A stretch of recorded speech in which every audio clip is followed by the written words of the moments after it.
The New York City chapter of the Historical Novel Society is pleased to present this recording from October 19th, 2021. Avengers, Women Trying to Save Women. Our promotions chair, Susan Wands, is in conversation with authors Sarah Pinner and Thea Sutton. They discuss their choices in bringing flawed female protagonists' journeys to life against a historical background of murder, suspense, and mayhem. A fascinating discussion for readers and writers alike. Information about our chapter and its leadership is available at our website, link listed in the description. Thank you and enjoy the program. So let's get started. I was so thrilled to find these two books, even though they're set 100 years apart in London. They both are wonderfully well-crafted books with women protagonists. Murder and mayhem figure predominantly in the plots of both these books, where women work behind the scenes to save women or give women the means to escape their horrendous lives. These are worlds of pubs, prostitutes, actresses, men singing in socialist clubs in the middle of the night, or women making midnight visits to procure poison to murder their family members. The first book, The Lost Apothecary, is set in 1791. The second book, The Women of Blackmouth Street, is set in 1891. And both of these novels address the idea of women trying to save women in a time when men ruled society. So we're going to start off with a little treat here. The first thing that we're going to do is we are going to have Sarah Pinner read a little bit from The Lost Apothecary. I'm just going to set it up a little bit. This is a story about a female apothecary who secretly dispenses poisons to liberate women from the men who have wronged them, setting 3 lives across centuries on a dangerous collision course. Rule number 1, the poison must never be used to harm another woman. And rule number 2, the names of the murderer and her victim must be recorded in the apothecary's register. So Sarah, can you please read us a little bit from your fabulous book? Yes, of course. And thank you so much, Susan, for that lovely introduction. Thank you for everybody who's tuning in tonight. I would be delighted to read just about a minute and a half of the very first chapter of my book. So as Susan so eloquently said, this takes place in 1791. And this chapter is told from the point of view of Nella, who is the apothecary, really the main character of the book. February 3rd, 1791. She would come at daybreak, the woman whose letter I held in my hands, the woman whose name I did not yet know. I knew neither her age nor where she lived. I did not know her rank in society, nor the dark things of which she dreamed when night fell. She could be a victim or a transgressor, a new wife or a vengeful widow, a nursemaid or a courtesan. But despite all that I did not know, I understood this. The woman knew exactly who she wanted dead. I lifted the blush-colored paper, illuminated by the dying flame of a single rushwick candle. I ran my fingers over the ink of her words, imagining what despair brought the woman to seek out someone like me, not just an apothecary, but a murderer, a master of disguise. Her request was simple and straightforward: for my mistress's husband with his breakfast, daybreak, 4th of February. At once, I drew to mind a middle-aged housemaid called to do the bidding of her mistress. And with an instinct perfected over the last 2 decades, I knew immediately the remedy most suited to this request: a chicken egg laced with nux vomica. The preparation would take mere minutes. The poison was within reach. But for a reason yet unknown to me, something about the letter left me unsettled. It was not the subtle woodsy odor of the parchment or the way the lower left corner curled forward slightly as though once damp with tears. Instead, the disquiet brewed inside of me, an intuitive understanding that something must be avoided.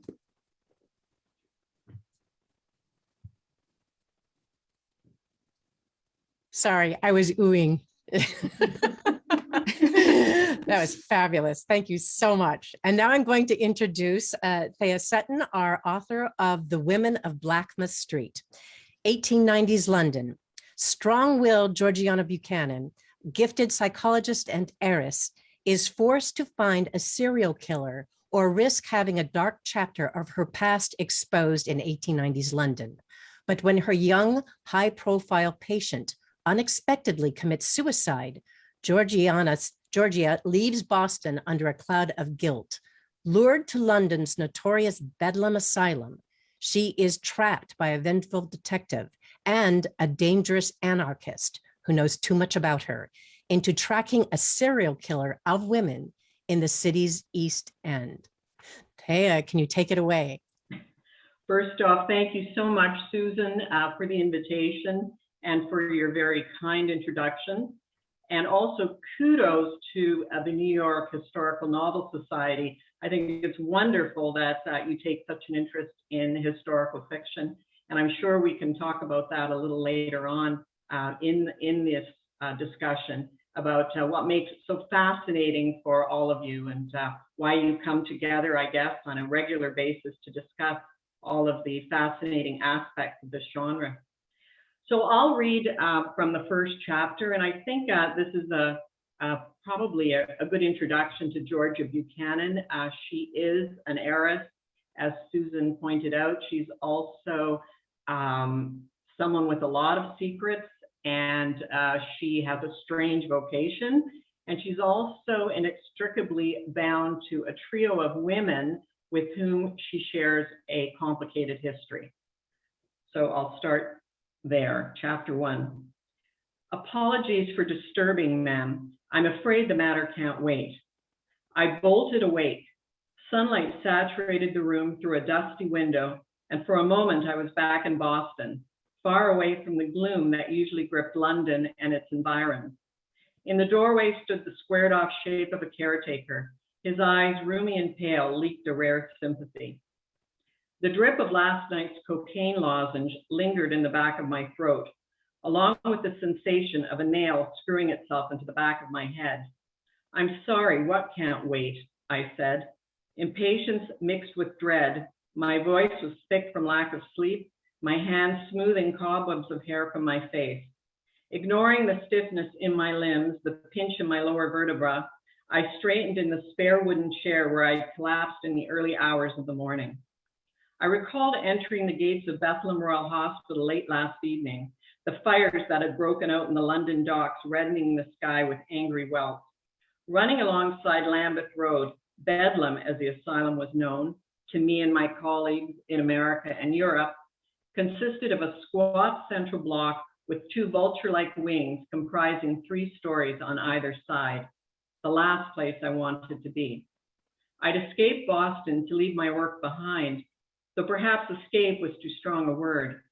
I was searching for a type of recalibration, a place of quiet, and far enough away from scandal. The summons to Bedlam was both unwelcome and unsettling. I was more than familiar with asylums, although I'd only had an abbreviated tour of Bedlam 1 year previously under the watchful eye and bulbous nose of Mr. Pond. I cast the caretaker a quick glance. Last evening, he'd needlessly pointed out that female patients occupied the west wing and males the east before we headed off in a westward direction, finishing with a warren of wards and rooms located off the galleries, each one containing a single toilet, a sink, and cold bath. Endless corridors of mental ruin. It was rumored that it would be 5 hours or so to walk all the wards of Bethlehem Royal Hospital, and I'd done my best last night. The small library where I surrendered after my useless search was empty, except for rows of mildewing books, spines cracked and worn, exposed by the sepia filtering through a grimed window. Morel's Traité des maladies mentales, Pritchard's A Treatise on Insanity and Other Disorders Affecting the Mind, and Charcot's Les Névroses Traumatiques, the hallmarks of my profession. With a pronounced stoop, the caretaker stared at me. He executed a series of meaningless steps, one back and one forward on the threshold, each annoying in its own way. I recalled the handful of silver readily received had made my unsanctioned visit last evening possible, and that the keys on Pond's belt opening the locks on 24 ward doors. Ignoring his expectant gaze, I squinted across the room to the scarred desk where my ridicule, and more significantly, the note I'd received 24 hours earlier at Roxbury Park, waited like a lesion that demanded an immediate excision. An anonymous summons that had lured me to Bedlam, its meaning obscured. an echo of my failure back in Boston, or something else entirely? Another woman soon will die unless Georgia Buchanan arrives in time. Bedlam, September 7th, 1891. The words repeated in my head. That's great, Thea. Thank you so much. What a wonderfully creepy intro to these environments.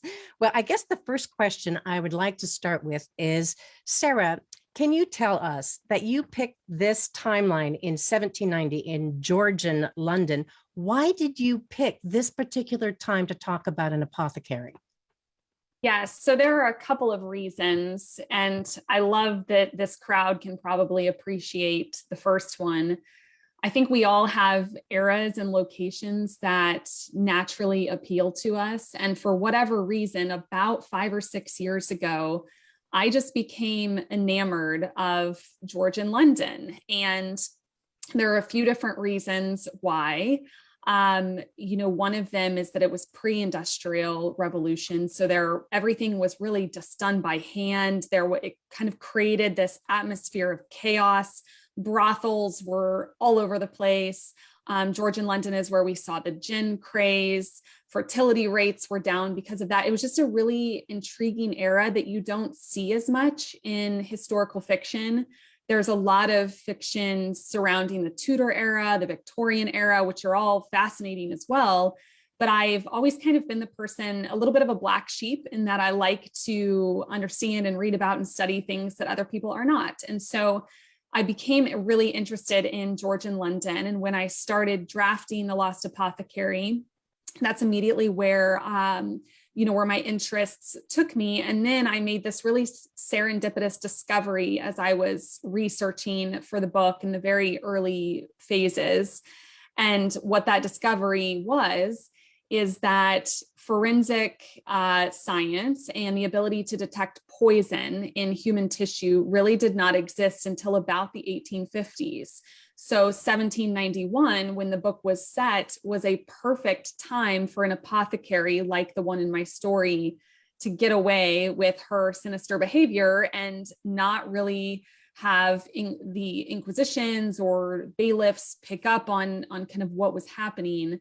And what's interesting is the bills of mortality prior to the mid-19th century, you see almost no poisoning homicides listed in those records. And then all of a sudden, about 1850, you see tons of poisoning deaths. And it's because that was the time when they were finally able to detect it during autopsies. So it was this wonderful confluence of my own personal interests, but then also, factually, what kind of science permitted us to do.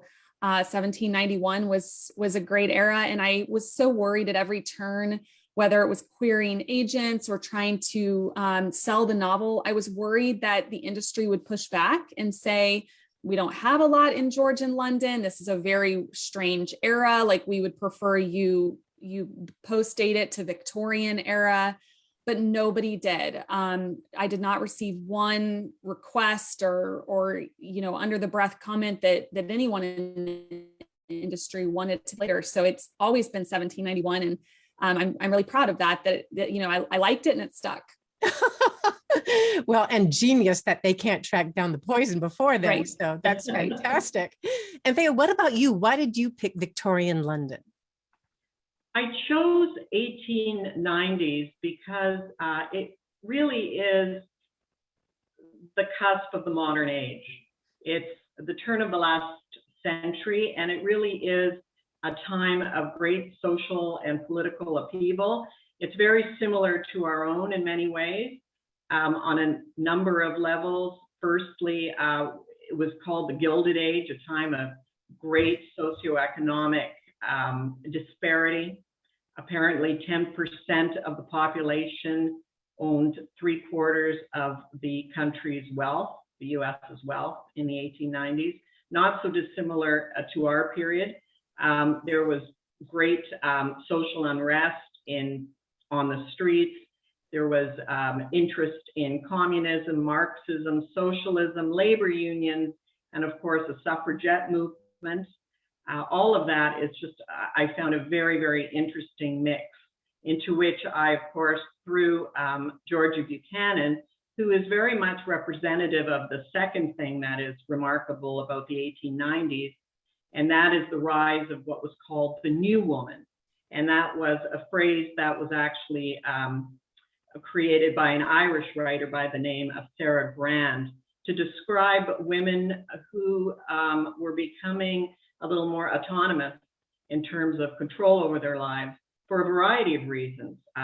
Industrialization, opportunities for education, changes in divorce and inheritance law, which gave rise to a lot of opportunities to a certain class of woman. And at the same time, I also wanted to capture all the opportunities for exploitation during this period, because we have women, of course, who are working in factories, in domestic service, in sex work, etc., and who are also trapped in a certain kind of a box in similar ways that women who were trying to, who had a few more levers of power, who were trying to get out of the constraints that were keeping them in certain place. There's a lot of, I think, examples of women who were rising above their station, who were taking enormous risks in the 1890s. We have Ada Lovelace, who arguably is the first computer engineer. We have Florence Nightingale, who of course revolutionized nursing. We have Marie Curie, two-time Nobel Prize winner. We have Nellie Bly, probably the first investigative journalist who actually went undercover in an asylum to try and uncover some of the horrors that were going on in some of those institutions. And I wanted to imbue Georgia Buchanan with those sorts of strengths and weaknesses as well, to illustrate that strong women have always been out there and they've always left their mark on the world, whatever the era. And particularly in the 1890s, I think we had a lot of women moving to the forefront of trying to reclaim their lives. I think it's so great you're saying this, because your character reminded me of a great combination of Sherlock Holmes and an Edith Wharton character. You know, so you have the science, but you also have the mores of what was happening at the time. So I think you really brought that to life.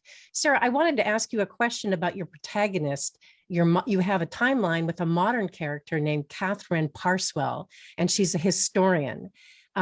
How did you come up with the idea of threading the idea of this apothecary in the 1790s with a contemporary woman from today? Were the two timelines always part of your plan? Yes, when I initially drafted the story and kind of came up with the idea, I always had a present day timeline in there. And even just the title of the book, The Lost Apothecary, that was the original title that I thought of the very first day the idea came to me. The implication of something that's lost is that it can be found. And I knew that I wanted the apothecary to be so adept at her work, so good at disguising not only her shop, herself, her poisons, so because of that, I wanted none of her contemporaries to ever find out about her. But someday, somehow, the secrets of the apothecary needed to be discovered for this to be a book and satisfying to the reader. So that immediately led me into the path of a present day character who in many ways is kind of like myself. You know, she loves London. She finds this clue while mudlarking. She starts sleuthing throughout the city. I tried to ask myself at every turn, if this were me, what would I do in this situation? You know, would I go to the British Library and look up this map or what have you?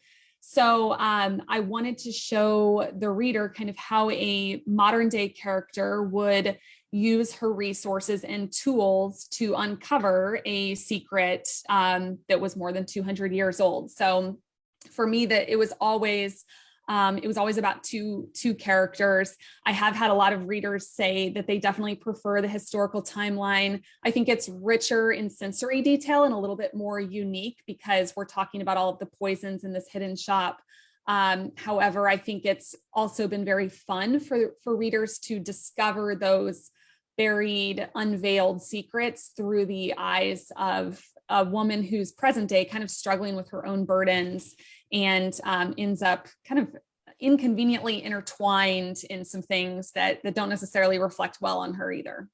Well, I want to get back to your research in just a little bit because it's absolutely fascinating what you've come up with. But Thea, I did want to ask you about your character. Is it Georgia? Am I pronouncing it correctly? Yes, Georgia. Yeah. You have her visiting these real institutions, the Bethlehem Royal Hospital and the British Museum, and there's a reference to a real newspaper, the Illustrated London News newspaper. But did you find in your research that there actually were anarchists in London at the time that were looking to topple the government? Yes, that's actually historically accurate. At the time, because of the great economic disparities, there was much social unrest. Marxism was rearing its head, communism, socialism, the rise of labor unions as well, anarchists, and there was always this sort of feverish worry amongst particularly the government, as well as, of course, newspapers who were sleuthing all of this out, that these were the undercurrents that somehow had to be controlled or uncovered. So it's absolutely based in fact, yes. Fantastic. So Sarah, I just want to get back to you about your research. Did you actually go to London and go mudlarking along the Thames and the British Museum and all that? Yeah, absolutely. I've been to London many times, and I did have the opportunity to go mudlarking, but it was actually when the book was, we were in revisions with my agent. So we had not yet sold the book.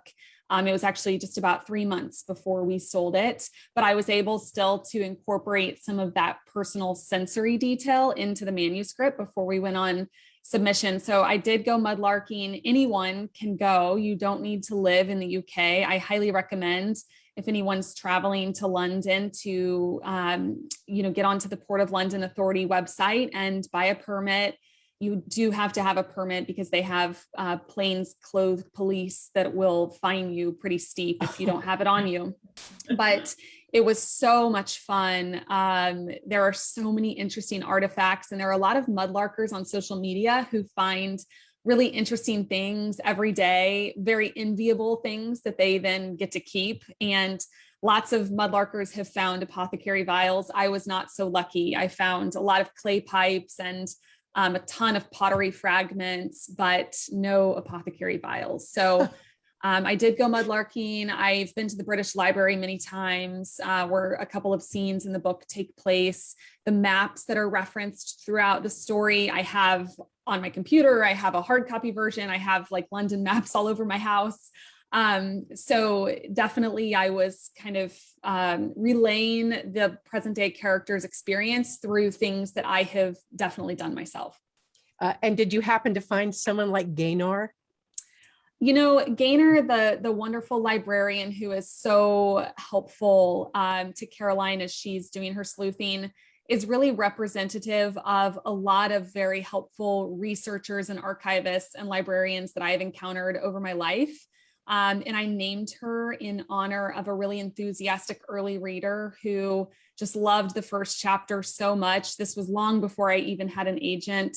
And she was so supportive and encouraging. So I named Gaynor in her honor. But Gaynor is just an all good character through and through. And a lot of people who've read the book really love her friendship and kind of what she does for basically a stranger.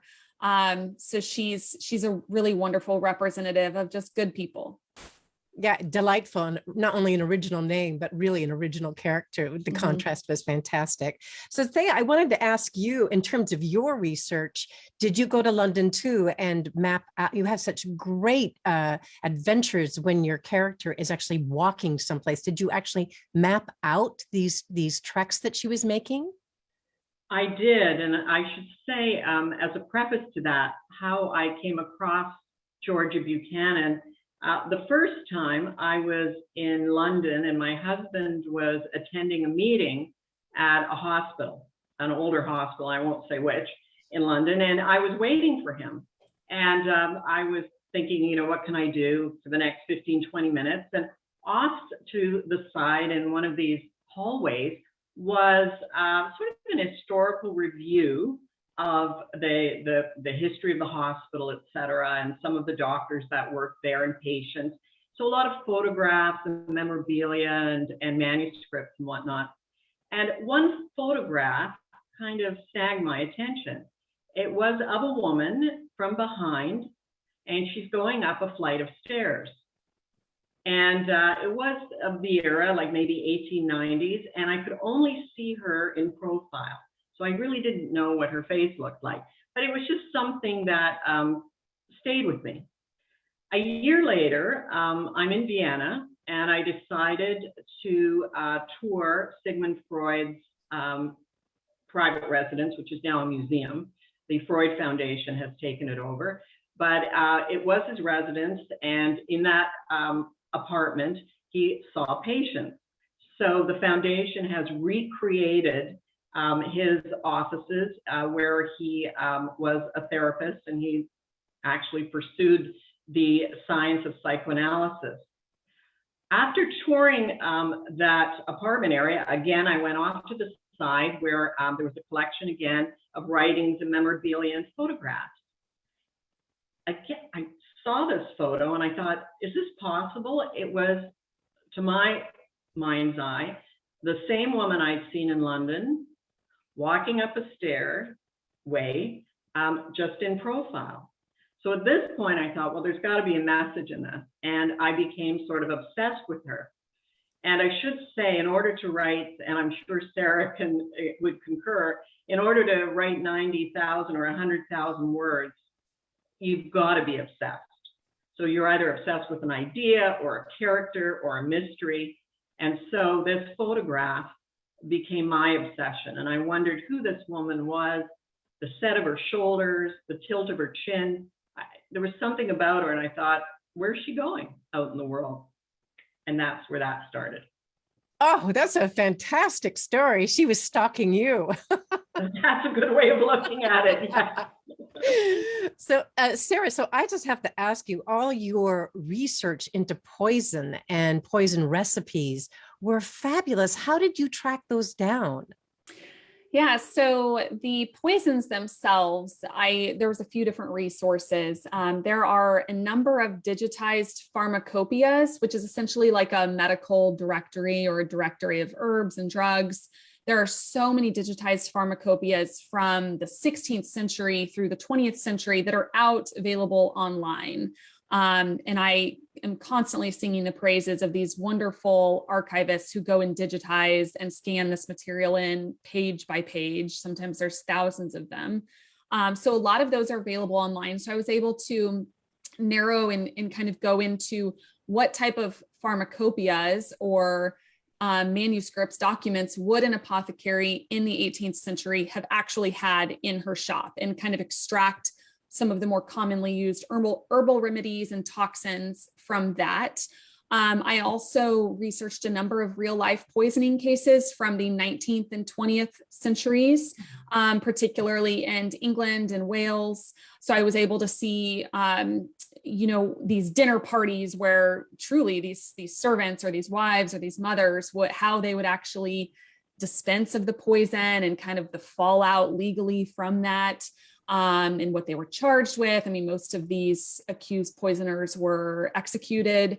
So I tried to kind of augment some of my research with these real life cases as well. But when we talk about the actual recipes and the ways that Nella, the apothecary in my book, dispenses the poisons, I would say that almost all of them were just my own imagination. So the very first thing we see is she's putting Nux vomica into an egg. That was just my imagination. I thought, well, if I wanted to disguise a poison and someone was going to have it with breakfast, like what would be a good way to disguise it? And so I thought, well, I would poke a little hole in the egg and put the poison in and then cover the egg with a wax. And so that's what she does. There's another poison later in the book known as wolfsbane. And from my research, I learned that it's very, for people who have tasted it, it's very spicy, very pungent. And wolfsbane is also a root. And so I thought, well, if I were an apothecary disguising poison, I would make a horseradish sauce and put the poison in the horseradish. So that's what she does. So I tried to just get creative and take these factual bits of information that I learned and then just use my imagination and kind of put myself in the role of poisoner and ask myself how I would best disguise it. So you could actually go back through your personal history and say, if I could get rid of somebody, here's how I'd poison them. Yes. Oh, yes. I always said, if the CIA got a hold of my internet history, it'd be concerning. Now it wouldn't, because they know why I was doing this research. But it is, it's also kind of a personal interest of mine, like a little home apothecary, not poison, obviously, but I like essential oils. I love teas. I like candles. And so it was fun for me. It did not feel like work to go and research all of these cool herbal remedies and toxins. It actually was really fascinating and kind of aligned with my own personal interests. Yeah, I don't want to give too much away. I mean, it's always hard. I get so excited about these books, but there's plot points that I want to keep for the reader to discover. But you're talking about wolfsbane. I love the index in the back, who advised that when you shred these root fibers, that it is excellent when supper courses are served individually and to avoid buffets. Yes, avoid buffets for sure, because then you're going to kill everyone. I thought I love the index. I had to read that several times and got a nice hoot out of that. So Thea, I just have to ask, and your protagonist, did you actually find that there were women at that time who were called alienists? And were they modern day psychologists? Is that what they would be determined today? In terms of my research, no, I did not find a female alienist. I was, though, fascinated by Caleb Carr's The Alienist, which was published in the 1990s. And I always did think, gee, wouldn't it be interesting if the alienist this time could be a woman? I think that probably Georgia, she represents, as you say, kind of she's a prototypical Henry James portrait of a lady heroine, in that she does have the ability to go out into the world, given her relationship with her father and her wealth, etc.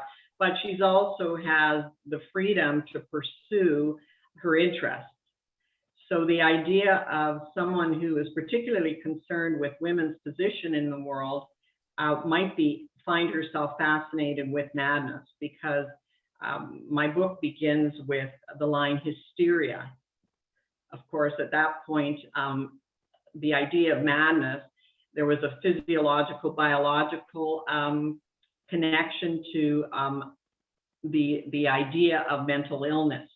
And women, of course, because of their makeup, their biological makeup, it was thought that they were more prone to mental illness than men. And I thought it might be very interesting to insert a woman into that mix, into that group. And she's remember, so modern. When she's smoking cigarettes, she's taking cocaine lozenges, she's traveling on her own. Yes, that was very much the prototypical new woman. The women in history that I noted earlier, in that regard, I mean, she's not unusual in any way. I mean, she's not representative of every woman, but she's certainly representative of the new woman.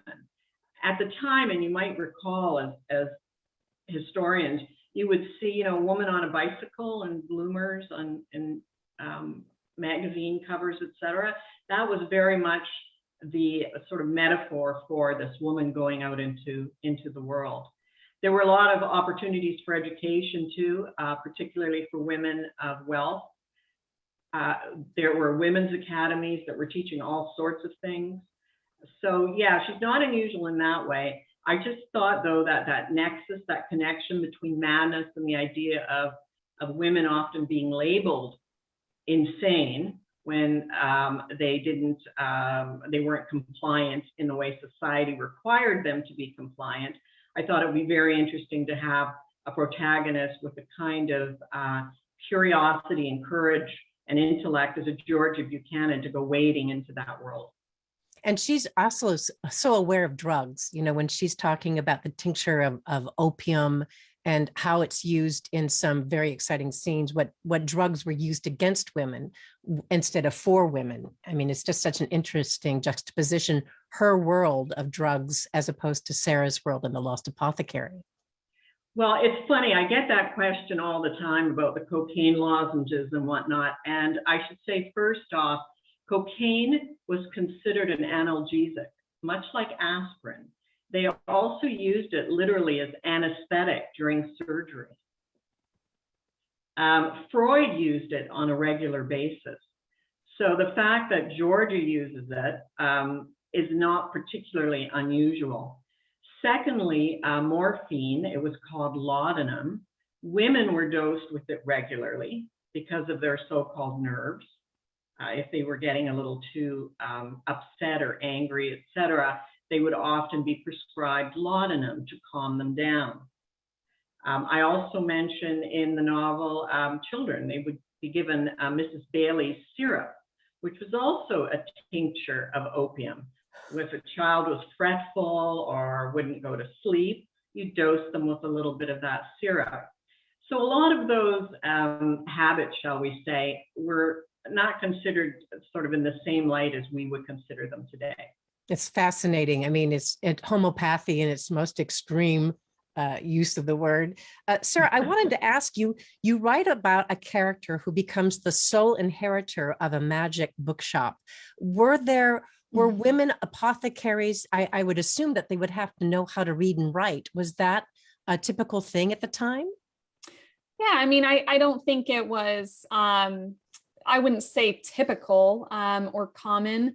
That's one. It's funny. There are so many different little things throughout, I think, not just The Lost Apothecary, but any book that at a certain point, the book is fiction. And so in my books, because there are often so many manuscripts and clues, whether the characters are reading them or writing them, literacy it kind of has to exist for the characters in my book. So all of the women in The Lost Apothecary can read, can write. Now, the character you're referring to, that's Eliza, she's 12 years old. She has a unique ability, very good penmanship, and this becomes clear in the first couple of chapters, because she has been working to help her mistress compose her letters.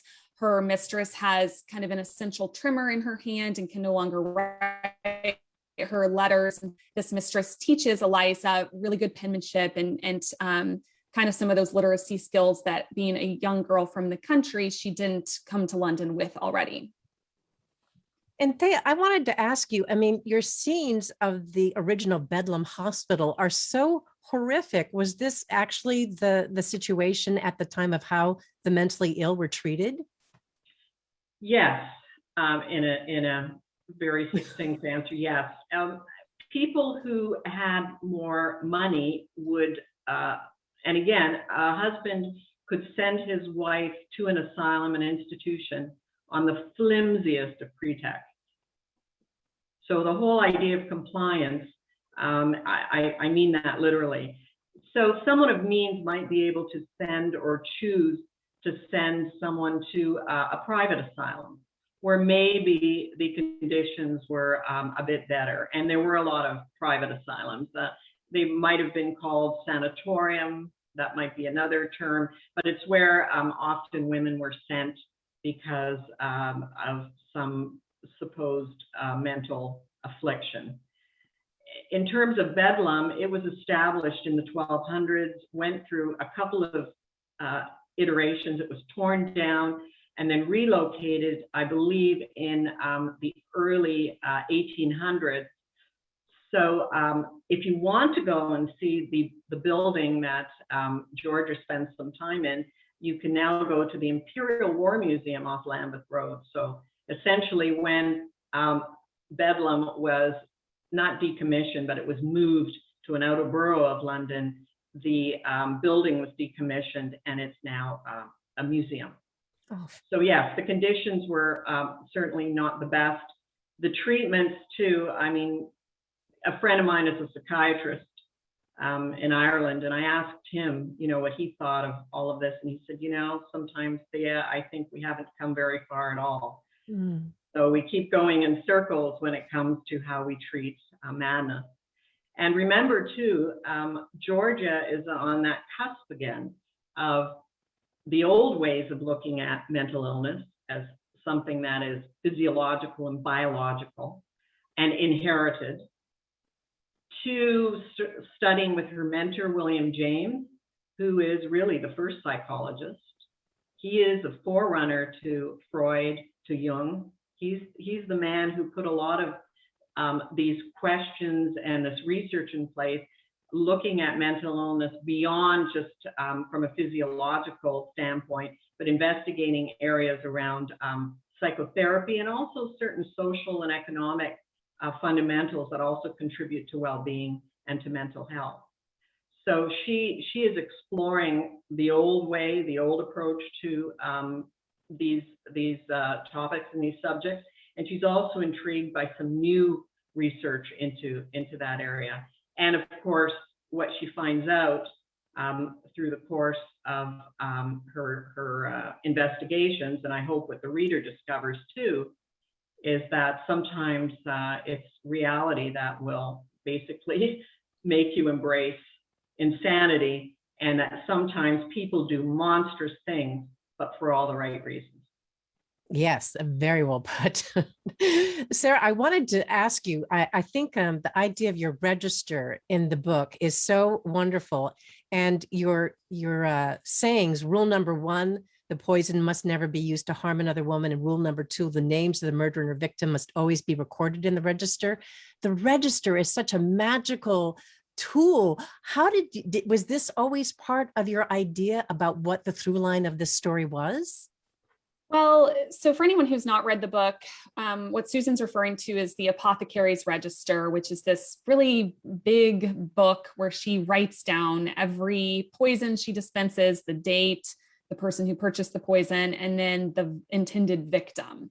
And the register serves a few different purposes, one of which is it helped me provide some character background and motivation for Nella the apothecary. We talk about why it's important to her to preserve the names of these women who history would otherwise forget. It's something she holds very close. So it kind of served that purpose. Also, I mentioned earlier, because it's dual timeline, something needed to be lost that was not discovered for 200 years. The register is really that thing that we see. The present day character, I don't want to give away any spoilers, but she is able to gather some clues from that handwritten register that help her solve the story. And then also the stakes. That's the number one thing. I mean, this book has the names of all of these women who've bought poison. They're essentially killers and criminals. And so it creates a lot of stakes around this one book.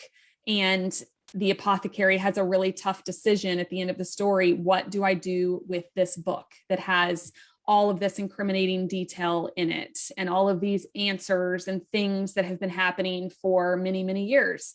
So the register provided a lot of different things for the story. And then, I just love old manuscripts also. So the few times I've been to the British Library, I always go to the rare book room. I can't believe they let people like me or any of us request these manuscripts and documents that are hundreds of years old. I mean, they almost are crumbling under your fingers. So I'm just obsessed with old documents, and it's so enchanting to me that people hundreds of years ago touched these same pages. I mean, that's why we all love history. So I love, the book I'm working on now has some old documents in it as well. I just can't avoid it. I don't think I could write a story without some sort of old log of some kind. That's great. Hey, I just wanted to bring up all these wonderful quotes and little, ominous messages that come. But one of the things that really took me was your choice of Voltaire's quote of "Every man is guilty of the good he did not do." What a brilliant quote that was. Did you find that early on to be part of this message to your protagonist about inciting her to do this trek? Well, it came a little later in my writing of the manuscript, but I did what I mentioned, referenced earlier about that sometimes people are capable of doing monstrous things for all the right reasons. That was the theme that I wanted to echo throughout the novel, throughout the book. And the Voltaire quote seemed particularly apt, that we're sometimes guilty of the good that we don't do. So I just wanted to thread that theme throughout the novel.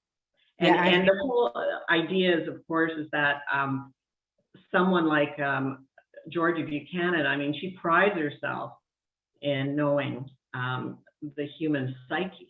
So that's her arrogance. And of course, she falls from that pedestal. She has her comeuppance because she realizes that it's a lot more complicated than she first thought. And the irony is that it's not right or wrong. It's not immoral or amoral or moral. Sometimes it's not black and white, but shades of gray.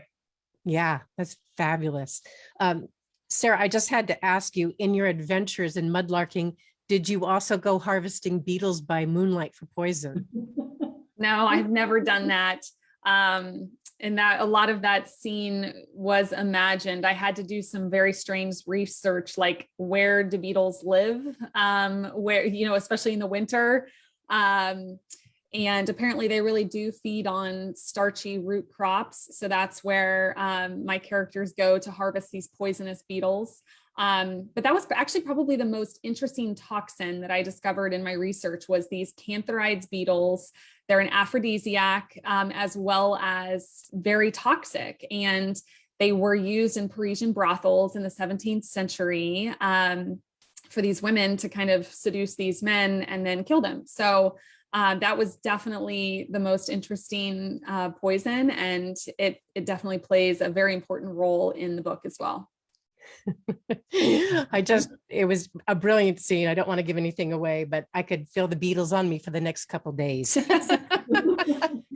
So Thea, and you're such an interesting background for your character, that the father is this captain of industry in the United States and the mother seems to be missing. I'm just curious, will you be writing more stories with her as a protagonist and we find out more about her family background? Yes, that's exactly the intent, right? That, I want this to be sort of a slow reveal. And I have heard from readers, many of whom would like to know more about Georgia and why she does what she does. Of course, she could be, an Edith Wharton character. She wouldn't have to spend her time with the mad and the bad. As she says at one point, diseased minds are my interest. So we're given to wonder why. Why did she take up this strange vocation? And why does she have this dark chapter? Because, of course, she's in London because she's had a failure in Boston with one of her patients. This is what really drives her to leave the country and to get away from that scandal. So, yeah, there are a lot of unanswered questions, and I did that quite deliberately. Excellent. I want to hear where her next city of this this happens. Sarah, the thing that was so wonderful about this quest of, women helping women, and there was a lot of issues about women having children. I thought it was very touching that it wasn't just the typical trope of women expected to have children, and that. Did you go into writing that book with that theme in mind, or did that reveal itself to you as you wrote? I really did not. No, it kind of came about organically, particularly when I was musing on the fact that there's 3 characters in The Lost Apothecary, and they're all at vastly different phases of their life as it relates to childbearing. So we have a 12-year-old who is, as the book unfolds, going through her first signs of puberty. We have a woman who's very much in the child-bearing decision-making years of her life. And then we have our 3rd character, the apothecary, who's at the end of her life. She's very ill and knows that she cannot have children anymore. And so we're seeing each of these women reflect on what children do or do not mean to them. And particularly as it relates to the older character and the youngest character, there is a relationship between them that could also have a motherly aspect, depending on how you view it. So I think it made for interesting musing and exploration, but I didn't go into the story with that intent. It kind of came about organically. Yeah, I think it was wonderfully laid in because, crones are usually seen as not being that interested in a family unit. And you had maternal aspects of the crone, which I thought was really original. Right. And really wonderful. So I'm just going to ask real quick, Sarah, what are you working on now? Can you talk about what your next project is? So I can kind of give some vague details because it hasn't been announced. But what I can say is that my next book that I'm working on will absolutely appeal to readers of The Lost Apothecary. It's not a sequel, it's a standalone. However, it's set in an atmospheric historical setting.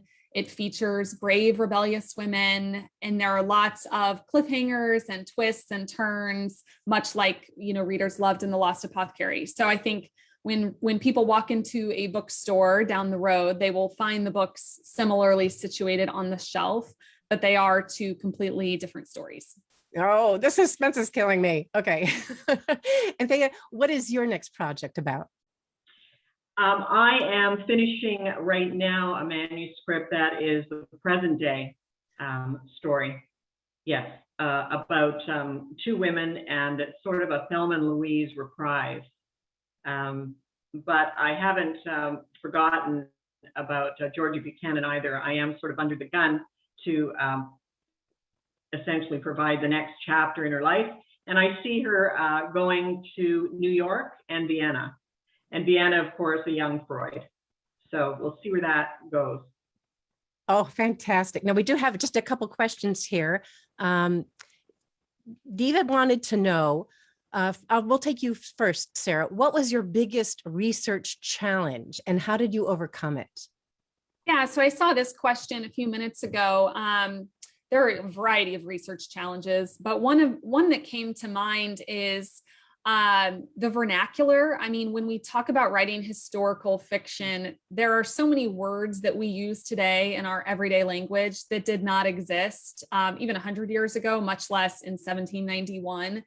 And I really decided to take some creative liberties, and I like a range of vocabulary in my personal life. And then as I write, I just find interesting word choices.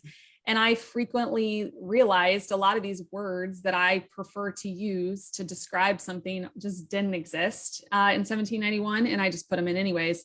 So that was kind of a challenge because every time I did that, I would cringe a little bit, wondering, is some reviewer or critiquer going to come after me with this word choice someday?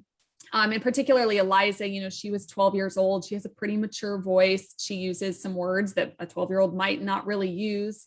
But I went with it anyways, and that's what you can do as the author. So, for as much as I've gotten feedback on The Lost Apothecary, I don't think there's any specific words that readers have come after me about. So clearly people, they aren't too worried about word choice from a historical perspective. That's right. It's historical fiction, folks, fiction. And Thea, what about you? What was your biggest research challenge and how did you overcome it? It probably had to do with the James family, William James and Alice James specifically. And, I hope they're not spinning in their graves. I tried to honor the people that they were, the way they're represented in their writings. Alice James was quite the avid diarist. William James, of course, his scholarly writings. So what I did is I probably put certain thoughts and actions to those historical characters that I don't think are necessarily sort of out of left field. I think, William James was capable of thinking and doing what he did in The Women of Blackman Street, offline, but in the novel. And I think Alice James as well. Without giving away too much, I do think that the personality that I discovered in the historical record, I think I was true to that.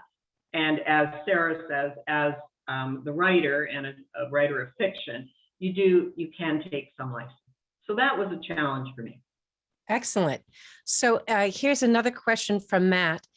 Matt wanted to know, Sarah, we'll start with you. How much research did you start before you started writing it? And how much did you do actually while you were writing the manuscript? Yes. So I would say I do about probably 60% of my research before writing a manuscript. So I'm trying to ground myself in the world. Just truly things like, how did people get around? What are they eating? What are people doing for work? What are family situations like? Where do people live until they're married? How many kids are most people having? So I kind of centered, and I mentioned at the very beginning of this call that I had an interest in really an obsession with George and London anyways. So a lot of that existing world building was already just kind of in my brain, but I did a lot of research on apothecaries, doctors, and kind of the medical field, from a historical sense. I did that before writing, but then once you actually start writing, I have a tactic that I think a lot of writers actually use. As I'm going through a scene, if I get snagged on something, maybe it's a type of wine that they might have been serving, or a specific toxin or poison that I needed that I didn't have readily available in my mind, rather than going back to my research material, which is very time consuming, I just do little brackets and I will say like bracket wine. And then I can later, when I have a research day, I can just do the control find function in my document and have kind of go through them one by one. And so that takes a fair bit of time, but certainly you don't, if we have any aspiring writers on the call, I mean, you're not going to have every single research item you need. And it's very time intensive to index them. Really at a certain point, once you've got enough to just know what a scene looks like in your head kind of visually, go ahead and just start writing it and telling it, and you can fill in the rest of the details later. That's great. And what about you, Thea? You had so many interesting real life people. Was that difficult for you to research? And Matt is asking, how much did you look up before and how much did you look up as you were writing? Well, I think I'd read a lot. I'm fairly familiar with the literature of that era. I have read a lot of Henry James. I have read a lot of Edith Wharton. So in a way, I probably had already assimilated a lot of the details and the atmosphere of the period. And I find atmosphere is really important. And I try before I start writing to immerse myself in that era so that I can capture, if not exactly all the details, because I don't think there are too many readers who are going to be, Googling and checking up on the absolute accuracy of every reference. But I definitely want to build that world so that it, the reader comes away with a feeling. So, yeah, to answer your question, on the one hand, I already think that I'd assimilated a lot of that period. And then secondly, I wanted to make sure that I had captured it before I actually started to write. And then secondly, I had an idea of where I wanted this to take place. So then I did secondary research into areas of London that I hadn't explored previously, et cetera. And then I did do some research into the James family. I read a lot of William James's work as well as Alice James' diaries. Fantastic. I think this has been such a great overview of what it's like to write a historical novel. You actually go to the libraries, you go and you put on the boots, you go into the River Thames and you dig around. But I did want to ask one last question of the two of you. We'll start with you, Sarah. Would you consider that in terms of writing, oftentimes we say we're a pantser or we're an outliner. What would you say your technique is? It's funny you should ask. The Lost Apothecary, I fairly well pantsed my way through it. I had the luxury of doing that because I didn't have an agent. I didn't have a deadline. I could just kind of do what I want. And then my next book, as tends to happen, I suddenly do have a deadline. And so I don't have the luxury of pantsing my way through it. So I'm now an outliner, and I actually have found that it's much more effective and efficient. So I've evolved. But down the road, when I write another book that maybe I'm not under such tight constraints, I would love to kind of go back to the pan scene maybe for a book or two, because it's kind of creative and fun in its own way. That's great. And what about you, Thea? How would you consider, what would your style be? Oh, definitely a pantser. Definitely a pantser. It's as Sarah says, it's more fun. You can go off piste, you can just roam wherever you like, particularly when you're doing historical novels. But then comes the painful part.